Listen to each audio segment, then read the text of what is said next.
Right. Joining us now is Chairman and Associate Professor of English at Hillsdale College, Dr. Benedict Whalen. Thank you so much for coming on today. Thanks for having me. I find that the audience scores are not quite there yet for the Odyssey. The audience hasn't seen it, but the critic scores love the movie. And I remember reading the book. I can't quite recall all of it because I read it a long time ago in school. It was required reading. And I remember thinking, wow, this is kind of cool. This is fun to read. And I was shocked to find out that apparently there's a bunch of different interpretations of the Odyssey and different translations. And the one that they are using for this movie may not be the one that I read when I was in school. So as someone that studies this sort of thing and the Odyssey, which, by the way, Hillsdale College offers a free course online about, what should we know going into this movie? Yeah, obviously the Odyssey has huge cultural weight for us, and so it's sort of generally known. We know different bits of the Odyssey that just percolate into our culture, like the Cyclops and the suitors and Odysseus and the sirens. But really, it's a great work of literature. It tells the story of Odysseus after the fall of Troy in his efforts to get home to Ithaca, where his wife and son are, and where his family's sort of besieged.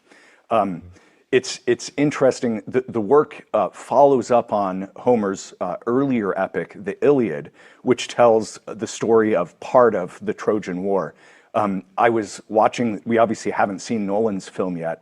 I was watching the trailer for it, and you can tell that in the movie, he's patched together bits from both stories, both the Iliad and the Odyssey, because clearly the movie tells some of the fall of Troy, which isn't really the subject of the Odyssey itself, which picks up actually 9 years after the fall of Troy.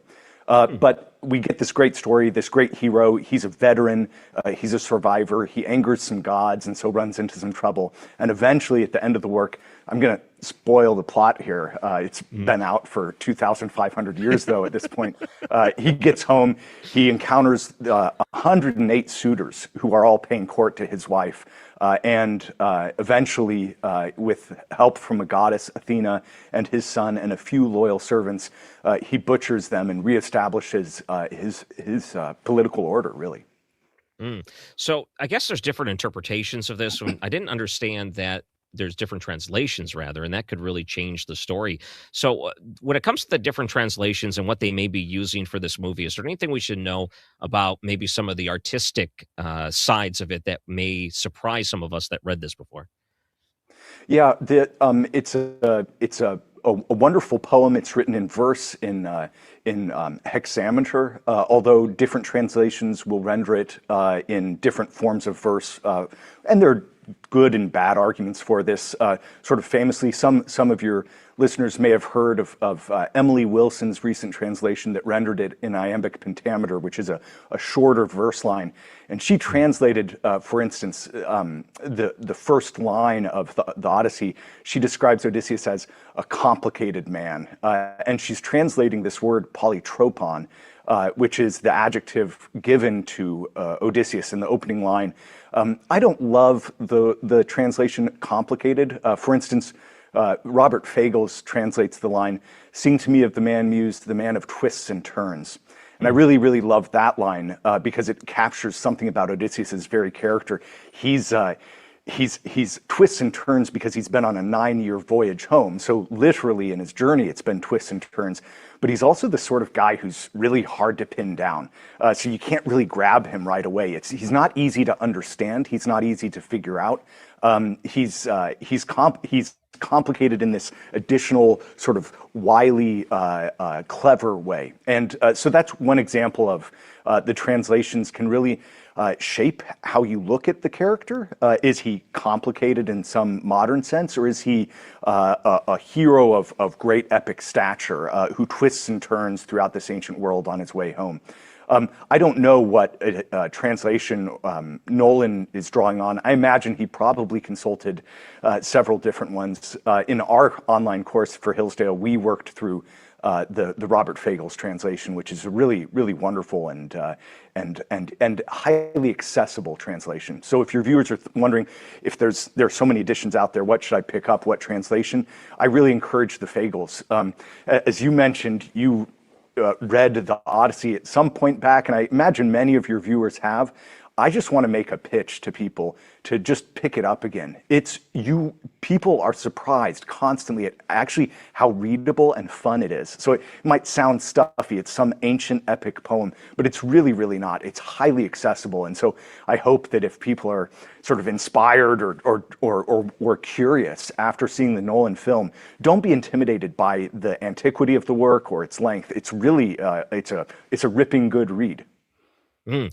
And you have a course at Hillsdale College. In fact, it's something that people can pick up online and enjoy for themselves. Well, if they wanted to do that, what would they learn from that and where can they go? Well, I talk about we do over the course of the 12 lectures in that course, we do walk through the entire epic. So it's the sort of thing. It's free. It's online at Hillsdale's website. You just sign up and you can read the work along with us as I walk through the epic. I am interested in that course, though, in trying to get after some of Homer's thought.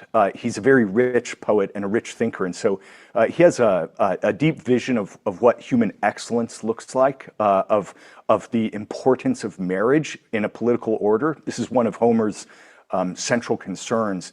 In that earlier epic, the Iliad, Troy is destroyed because it commits itself to violating one of these Achaean leaders' marriages.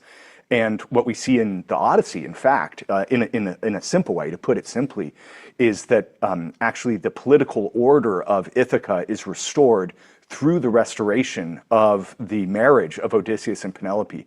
So Homer's got sort of interesting ways of thinking about the relationship between politics and family, of human virtues in the familial and larger political setting. And so I talk about those as I walk through the epic as well. Who do you think's more influential on history? So Homer in the Odyssey or Homer Simpson from The Simpsons? Who do you think will have a bigger historical impact? Yeah, it's good. I do. It's sort of funny to think about the way in which the Odyssey and Homer's works do percolate into our culture. So you get Homer Simpson, of course, and you have different characters named Homer. Of course, I have a growing family, and so we can drive an Odyssey around. And I've seen a bumper sticker saying, "My other car's the Iliad," and I enjoy those jokes. But we get the work. It's ubiquitous. I mean, the Latinized form of the name Odysseus is Ulysses, and we have that running through our culture as well, even in James Joyce's great 20th century novel Ulysses. So it really does have astonishing influence and reach.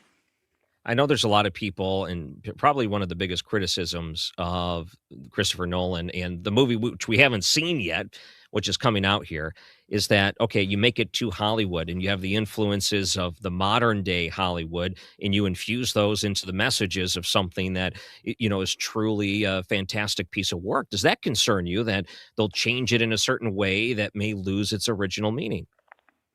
Yeah, it does concern me. Nolan is obviously, he's a really intelligent filmmaker. He makes some great films. It'll be interesting to see what he does.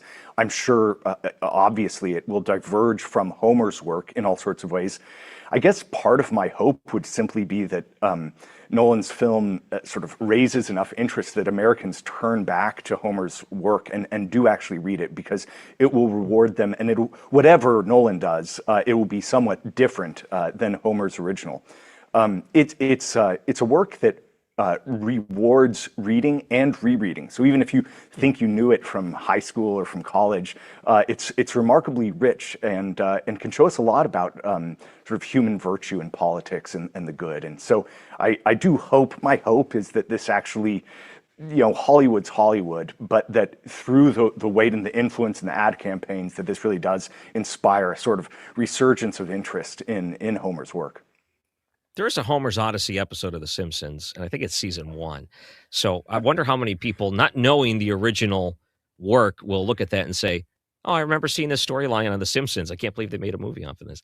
Okay, one more time. If people wanted to find the lecture series, it's on YouTube. Just look up Hillsdale College. That's how they'll find it.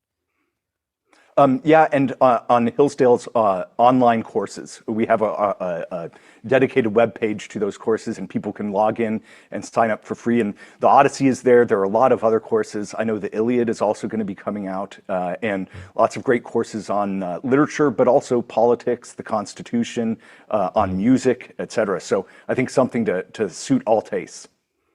I think you guys are great. Dr. Benedict Whalen is the chairman and associate professor of English at Hillsdale College. Thank you so much for joining us here in St. Louis and talking about this fine piece of work. Thanks very much for having me.